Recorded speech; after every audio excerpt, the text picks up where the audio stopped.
Когда мы начинали квест объезжать, у нас было на спидометре 91 тысяча. Когда закончили, около сотни уже было пробегу на автомобиле. То есть мы много проехали. Очень много. У меня на телефоне около 3000 фотографий. И у меня столько же. Гора Каргуресь, как ребенок и сказал, понравилось забираться. Мы на четвереньках просто, вот реально, если, Папа на четвереньках. если сначала там еще более-менее, потом практически отвесно, и мы действительно... А потом, когда мы залезли, такие, все, здорово, классно, там посмотрели, все. А слазить как? Живой ключ у нас еще был один из последних. Со второго дубля мы только туда заехали. Смогли.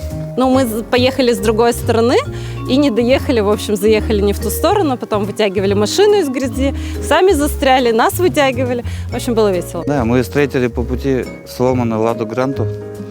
У них полетел привод передний, то есть они двигаться уже не могли, а там тоже была семья. Мальчик с девочкой, 2 детей. В беде мы их оставить просто не могли. А мы победили?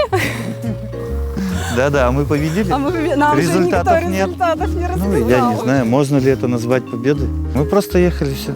Мы собирались в 7 утра из дома, выезжали, и домой мы приезжали чуть ли уже не в 10, в 11, 12 вечера.